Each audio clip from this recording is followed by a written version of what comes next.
Hello, ladies and gentlemen. My name is Alexander Virilin, and today we'll be talking about MPLS in data centers. Just before we get started, just a few words about Yandex. So, what is it? Yandex is the biggest IT company in Russia and one of the largest IT companies in Europe. So, Yandex is the huge digital ecosystem of consumer services. The services like Yandex Search, which is the leading search engine in Russia. I mean, with the leading market share. There are also services like Yandex Direct, which is the largest contextual advertisement network in Russia. There are also services like Yandex Taxi, car sharing, food delivery, just to name a few. And recently, Yandex has launched a new service, Yandex Public Cloud, wherein I'm in charge of network infrastructure. So, MPLS in data centers.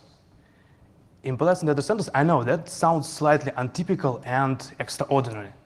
And I'm kind of feeling that for those of you who have ever built data center networks or operated them, MPLS in data centers more likely sounds weird or even insane. And why is that? That's probably because MPLS is perceived like something from service providers, like something complex. And indeed, all that stuff like IGP plus LDP, I'm sure you know the problems with synchronization. And of course, RSVP on top of it for traffic engineering. All of that is slightly complicated. And given all that, the question is, who might be that crazy to want to bring MPLS into data center networks? And yeah, well, the reason I'm here today is to show you that MPLS in data centers can have nothing in common with complexity and be an elegant solution. On the contrary, the solution to many different scenarios. And that MPLS can make things easier or more manageable, to want a better word. So, let's take a look, pardon? Yes. Let's take a look at this slide. There is a typical data center network depicted. It has close topology, or, excuse me, according to Russ White, it has claw topology. But, yeah, anyway, it consists of several layers, like leaf layer, spine level, and NH pod. That's what our data center fabric network looks like. In the data center network, we have different protocols. We have IPv4 for the overlay network, and the primary usage of the overlay network is to provide our customers with their own virtual networks where they can run virtual machines and so on and so forth. We also have IPv6 for our core cloud components. So basically every core cloud service like network block storage, object storage, databases, any service uses IPv6. And by the way, the volumes of IPv6 traffic exceeds those of IPv4. And of course, we've got MPLS, which is the topic of our discussion. It is also worth noticing that in the data center fabric, we use only commodity network gears. By commodity network gears, I mean general typical layer-free switches based on Tomahawk or Trident chipsets, ASICs. So let's finally take a look at the first MPLS-enabled scenario. I mean the scenario where we fully employ MPLS. It's delivering packets to the internet and back.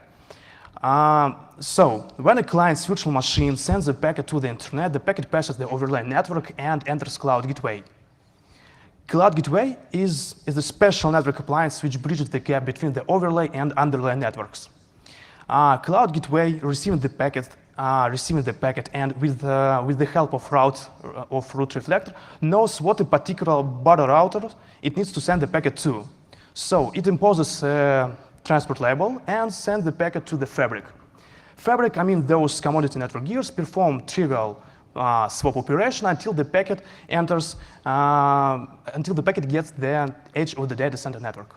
At the edge, an additional transport label imposed in order to send the packet over the backbone, and that packet with two labels imposed, labeled packet, travels the backbone network, and few hops before border router, all those transport labels get stripped, and the pure IP packet is sent to the internet through the border router. The reverse path is pretty the same. It's simple as that. However, let me shed some light on the details. Well, just to remind you that MPLS is not complex as long as you don't bring those protocols in your network, especially in data center network. So we didn't either. Instead, we use only BGP and BGP label unicast, in particular to carry label bidding information. Then network appliance we use. The already mentioned Cloud Gateway is our internal development. It's a key component of cloud network ecosystem, let me say so. And it is based on VDIO vector packet processing for data plane and Go BGP for control plane. We also have load balancers, which is just another type of cloud gateway based on cloud gateway. We also have various route reflectors, route injectors, filter nodes, management nodes, and so on. Cloud Connector. Cloud Connector is another key component of our network. As you can guess, Cloud Connector connects the data center network to the backbone network. On the backbone side, it has IGP, LDP, RSVP, all that stuff. On the backbone network, it has only BGP level unicast. So Cloud Connector is that device which imposes an additional transport label in order to send packet over the backbone. Well, Cloud Connector is the same commodity network gear, so the same layer-free switches, layer-free switch we use everywhere in our network.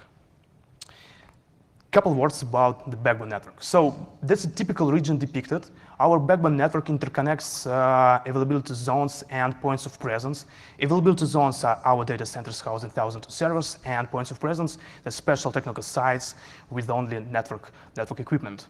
So terabits of bandwidth, minimal latency, it's all about the backbone network.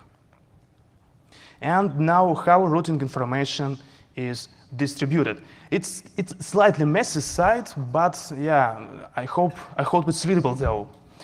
So what I wanted you to see is that BGP label unicast is used only to distribute label bindings only to loopback interfaces of network appliances. Those network appliances which need to communicate with each other. Every network appliance establish direct connected external BGP label unicast station with fabric device. And overall, BGP and MPLS itself forms a very teeny transport system for us. Teeny transport system over the data center networks and over the backbone network. So after distribution, all those after distribution of loopback's reachability information, those network appliances, and actually not only network appliances, but the routers, for example, so they can set up their own BGP session on top of that transport system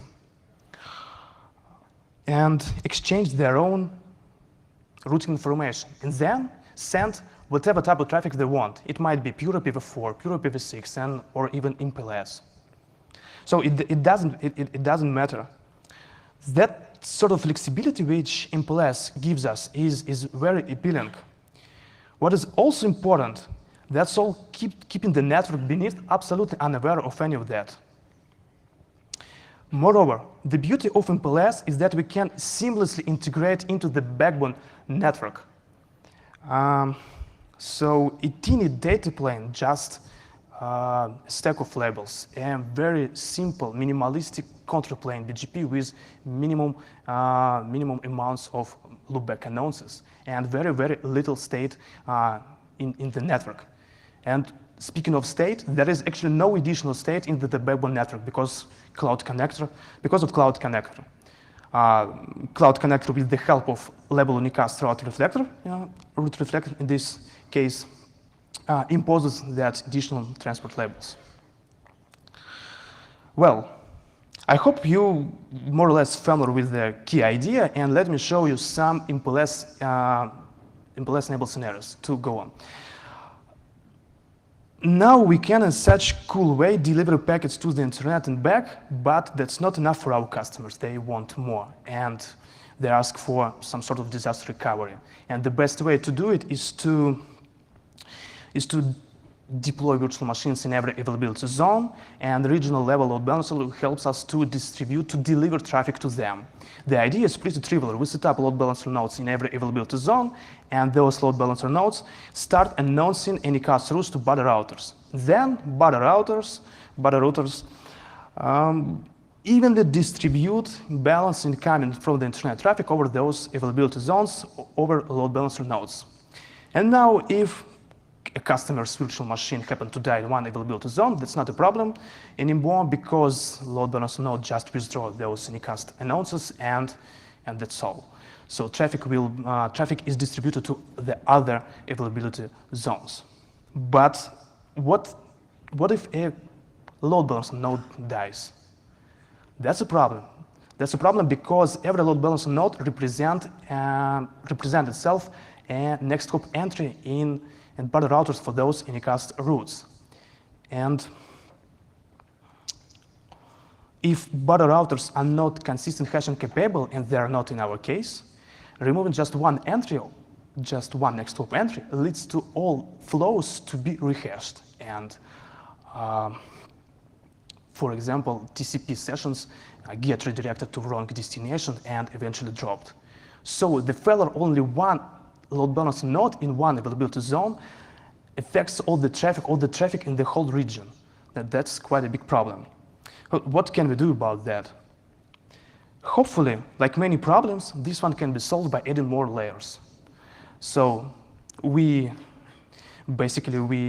just have preload balancer. So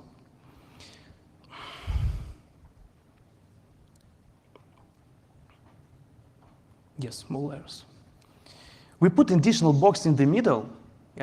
We name it preload balancer. And these preload balancers reannounce routes from load balancer nodes to body routers. And they are now next hop entries in body routers.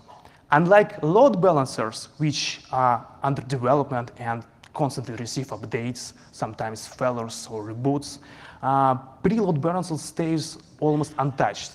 And because they very rarely receive any updates.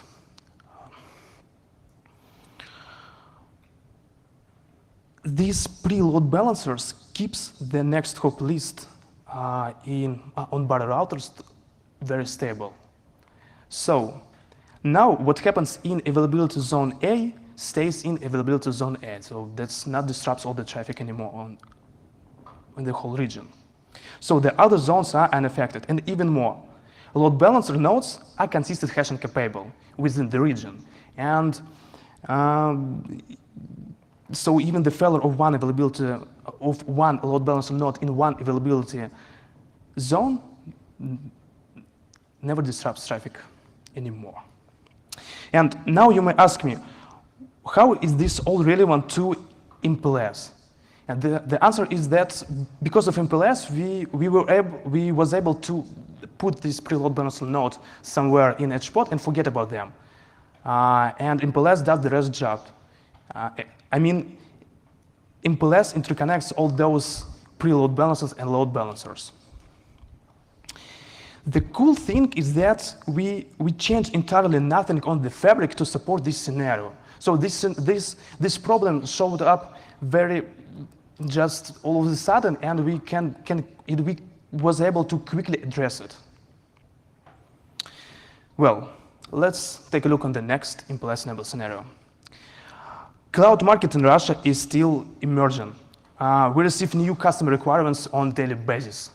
And one big customer comes and says that he wants to consume our cloud services, but he has his own data center he has already heavily invested in, and therefore has no plans to drop it. So basically, this client wants a fat pie between his data center and cloud. And that's not a problem because we've got MPLS on our data center fabric. Take a look at this slide. The packet path is pretty the same, but there is just additional service label is added on the bottom. So MPLS enables us to quickly address customer scenarios very shortly to launch new services.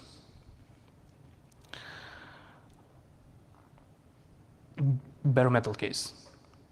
Once you started provide customers with new services, you can stop doing. So another big customer comes and says that he has seen some pictures of our data center and want to rent racks in all of them.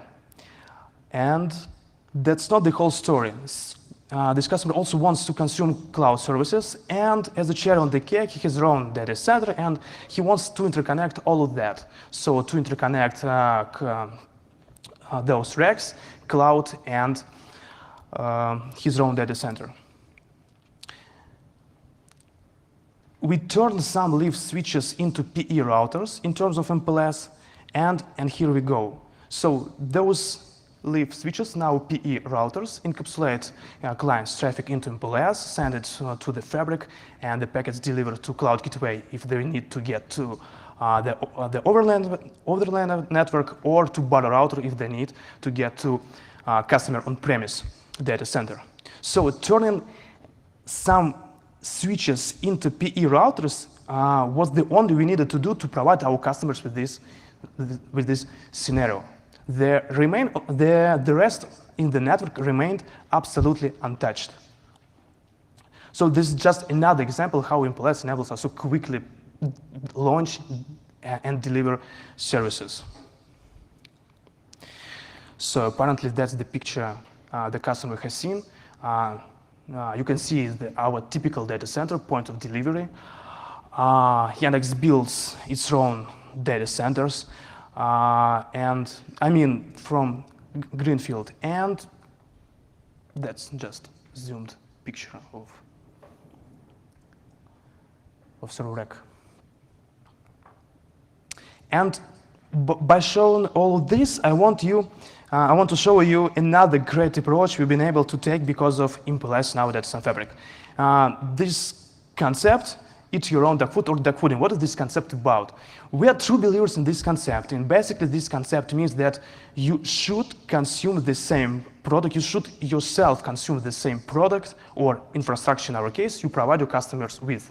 This is the only way to understand what the customer feel about the product or the infrastructure, what is good, what is bad. In other words, to have the same experience, to have the same pains that the customers have.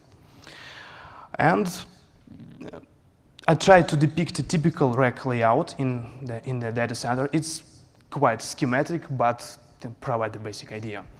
So all the previously mentioned network appliances are virtual machines. Unlike customers' virtual machines, which live entirely in the overlay network, these network machines, network appliances, are directly connected to the underlying network via SRUV functionality. So anyway, all these network machines, all these virtual machines live in the same racks with customers and share the same racks. They run really, literally alongside to each other in the same racks. So there are common components in there are common cloud components, for instance, cloud schedule, which operates virtual machines, common network storage, and the common network infrastructure beneath, after all. So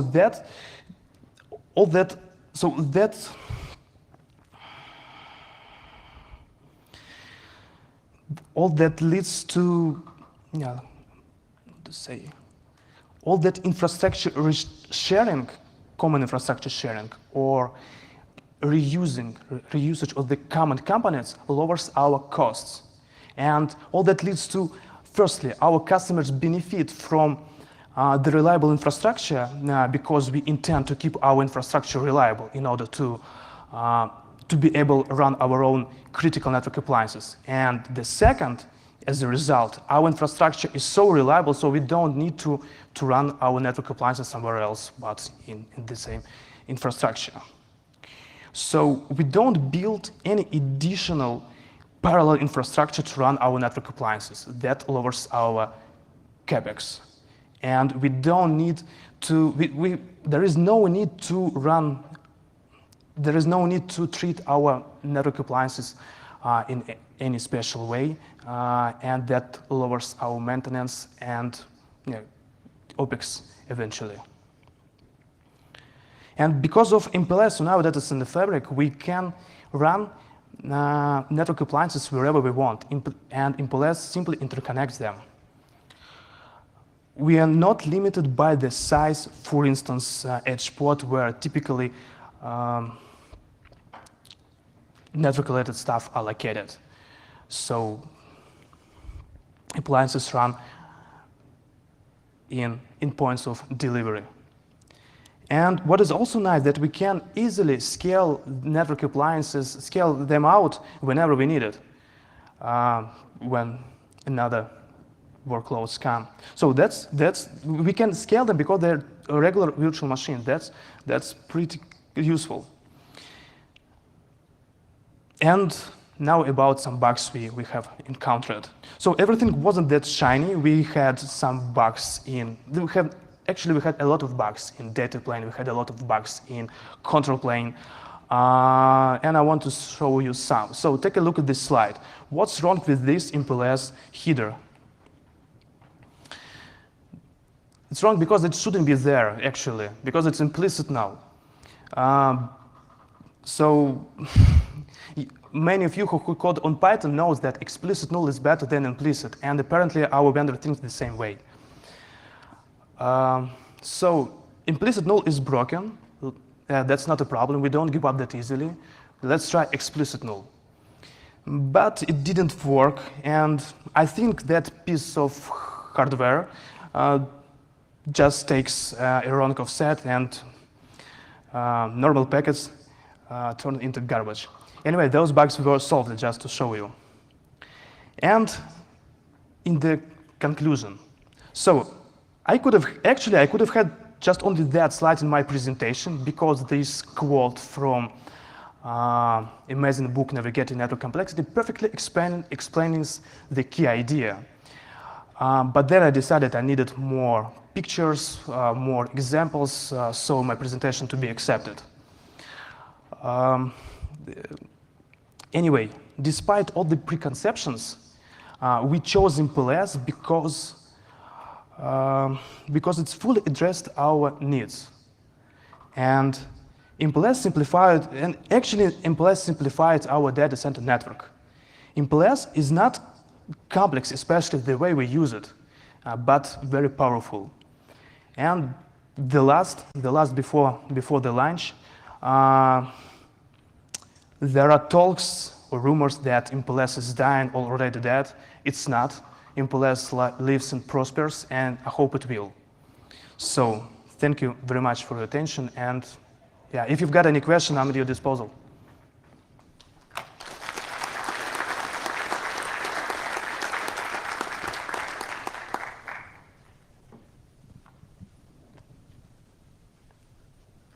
Anybody questions? Come on up. Hi there, Jason Brody, Invesco. Great talk. Just curious, did you run into anything with when you route reflectors with point of view? Are you using like any BGP or like optimal route reflection or anything? No, we don't have any IGP on routing reflections on our route reflectors. Yeah. Just BGP for resolution next hop. Okay, that's it. Okay, thanks. So no IGP at all. Yeah. Okay. Anybody else? Going once, going twice? Большое спасибо. Thank you.